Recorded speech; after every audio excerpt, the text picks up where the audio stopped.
On écoute. Les Chinois viennent d'entrer dans le conflit, en tout cas dans l'équilibre des forces, puisqu'ils ont déployé un destroyer de type 052D, le Tangshan, une frégate 054A, le Daping, et un navire ravitailleur polyvalent de Taiyu, mais surtout, et c'est là l'événement du jour, le plus grand bâtiment de renseignement que la Chine ait jamais construit, le Dayang Yao,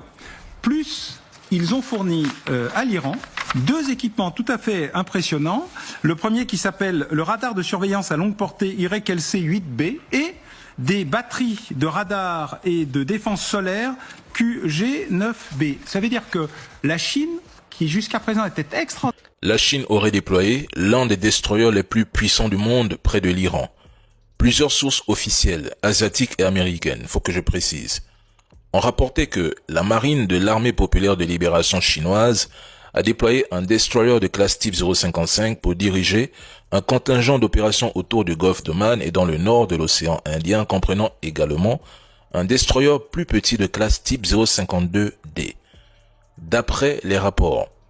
la Chine a publié des images satellites montrant l'installation d'un système antimissile américain THAAD à la base aérienne Mouafak en Jordanie, un emplacement stratégique proche de l'Iran. Ces images, diffusées par des sources chinoises ou des médias qui les relaient, mettent en évidence les positions des lanceurs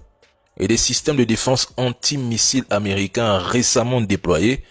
suggérant que Pékin surveille et documente ses mouvements militaires avec ses propres capteurs spatiaux ou commerciaux. Ainsi, Pékin sera en mesure de surveiller étroitement les mouvements navals et aériens occidentaux dans le golfe d'Oman et le nord de l'océan Indien, de collecter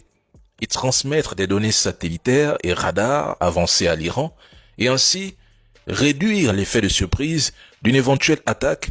et renforcer les capacités iraniennes de missiles, drones et défense aérienne, tout en dissuadant indirectement une intervention occidentale directe contre les moyens chinois présents dans la région. De l'autre côté, plus de 150 vols de fret militaire américain auraient déjà acheminé des systèmes d'armes et des munitions vers le Moyen-Orient. Au cours des dernières 24 heures, une cinquantaine d'avions de combat supplémentaires, F-35, F-22 et F-16, ont été déployés vers la région. L'Iran annonce de son côté se préparer à la guerre